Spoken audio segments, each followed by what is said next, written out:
Welcome everyone back to weekly weather updates, and in today's video we're going to have a look at the latest from the live radar. We'll run for the UKV, look at the precipitation and temperature over the next 5 days. So it's remaining fairly unsettled with up and down temperatures as well.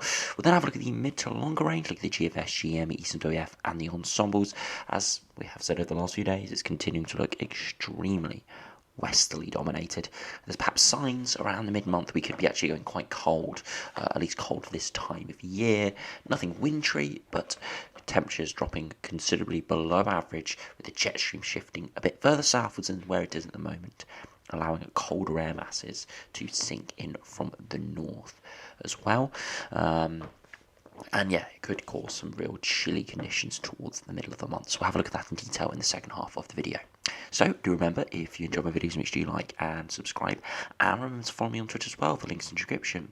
Now, if you start on the live radar, you can see we have a cold front sweeping southwards and eastwards at the moment. Some very intense precipitation along this cold front. It is quite narrow though, so it'll only take an hour or two to pass through.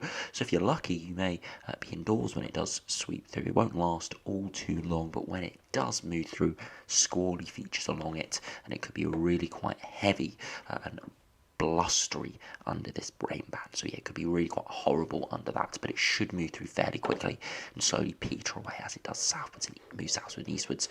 Further northwards, we've just got a lot of heavy showers pushing in off the westerly flow with a much colder air mass. So it's going to feel quite chilly, and again, with some heavy rain around for some.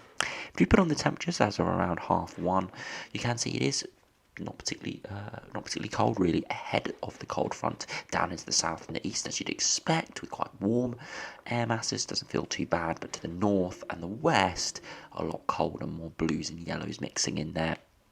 Meaning temperatures are more towards the low teens, maybe struggling into high single digits in some regions, so not particularly pleasant there really at all. Now, if you move over to the UKV and have a look at what that's showing over the next 5 days, you can see the precipitation heading south and eastwards at the moment. This cold front sweeping through, eventually sort of petering out in the south and east, but still having some squally features within it over the course of this evening before we do see those heavier showers pushing in. They do sort of fade away through the evening and into tomorrow. We see a push of more cloud in from the west as we do see another weather front arrive, quite a heavy weather front, but again, petering away through Sunday afternoon in the south and the east, before eventually we are all into a fresher northwesterly airflow with more bouts of heavier precipitation moving in. So you can see, once again, most of this precipitation is in the north and west, but it is progressing south and eastwards at times, just not with the same intensity. So a lot of this rain will fall in the north and west, with a little bit of it further south and eastwards. And again, of course, most of these weather fronts are going to be cold fronts, bringing in cooler air, so the north and the west are generally going to be colder as well over the next 5 days or so. Now, if you look at the 2 metre temperatures, you can see this afternoon just in the south and the east, you can see 18, 19 degrees, but further northward struggling around the 10 to 14 degree mark. Overnight tonight, once we're all that colder air mass, you can see temperatures dropping down to the mid, maybe high single digits, so chilly but not a crazy cold. And tomorrow we're widely a few degrees colder, widely around that 10 to 15 degree mark, maybe 16 degrees in a few spots. And over the course of the evening, still dropping away towards mid to high single digits, but with cloud building in the north and the west, it could actually hold those temperatures up a little bit. And into Sunday afternoon, maybe 17, 18 degrees, we see another push of slightly milder air ahead of the cold front. And again, we do see cold air sweep south and eastwards into Monday, and you see by Monday afternoon all areas are colder once again, low to mid-teens widely, maybe 16 degrees, and a push in the south and the east. And into Tuesday, overnight temperatures are quite cold in Tuesday morning, maybe low single digits for some in central and southern England, and into the afternoon perhaps still 12 to 14 degrees, not particularly pleasant at all. And then into Wednesday, quite cold overnight as well. Now, if you go over to the GFS and see what that is showing over the next couple of weeks, again, you can see a westerly flow at the moment, and very unsettled. And we just see that continuing over the next sort of 7 days. And it's around that day 8, day 9 period, we see the jet stream shift further southwards. So your northerly airflow come in, remaining very unsettled, but also pretty cold indeed. Again, look at those upper air temperatures.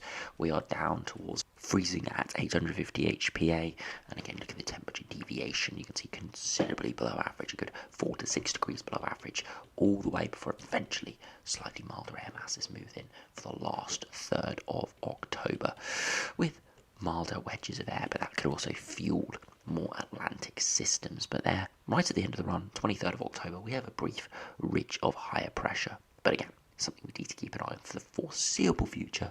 It looks reasonably unsettled and reasonably cold as well.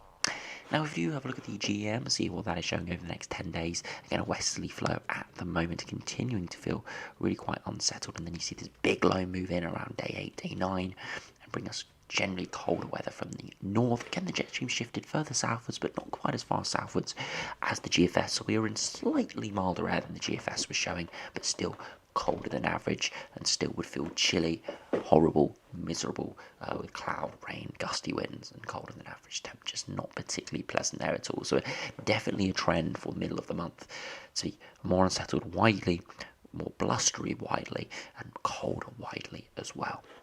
If you have a look at what the ECMWF is showing today over the next 10 days, again, a westerly flow continuing, low pressure systems pushing in, and then eventually, as I said, around that day 7, day 8, 9 range, we see big low pressure sit over the top of us, bringing a very cold northerly wind, and all the way to day 10, we just see low pressure spinning up over the top of us, and this would be really chilly indeed.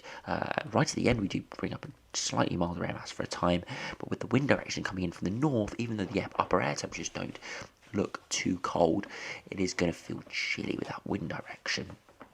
And of course, with milder air trying to push up from the south, colder air sinking from Greenland, big mix of air masses could cause these lows to really spin up, and you wouldn't be surprised to see a very severe system or named storm appear within this. Again, it's something to keep an eye on and not guaranteed to happen, because even the 3 scenarios, they're all showing the jet stream shifting further southwards, but just how much northerly flow do we see, and how much the low pressures in that little dip in the jet stream, how much do they develop? Now, if we do finish the video by having a look at the Ensemble, see what they're showing over the next couple of weeks, you can see generally we're around or below average over the next week or so. And as we head towards the middle of the month, you can see more precipitation in the south. That's just because the jet stream shifts further southwards, and you see a big dip in upper air temperatures as well as that general colder air mass from the north moves in, looking really chilly there, before eventually it does start to rise more towards average, but still quite cold, very unsettled, middle of the month, not particularly pleasant really at all.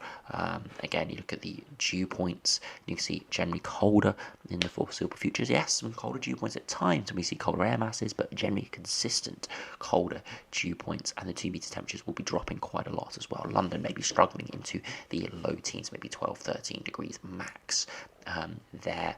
And again, if we have a look at the ECMWF ensembles, just to finish, again, very similar, around or below average over the next week or so. Some brief ridges of milder air ahead of weather fronts, but of course they will be accompanied by precipitation, so it probably won't feel too warm.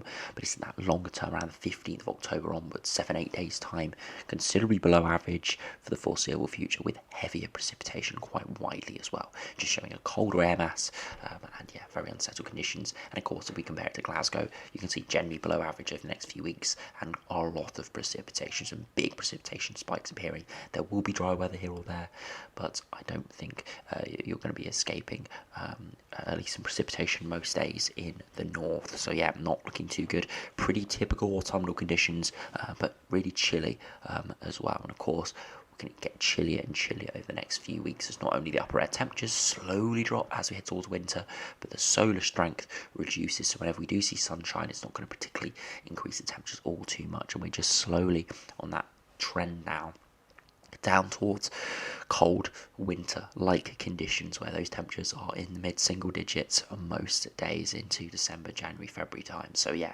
we're on the way there, and it does look like we are going to be getting there perhaps a little bit faster than usual, just because we have below average upper air temperatures over the next few weeks. So anyway, thanks for watching, hope you enjoyed, subscribe if you're new, and I'll see you again for another video soon.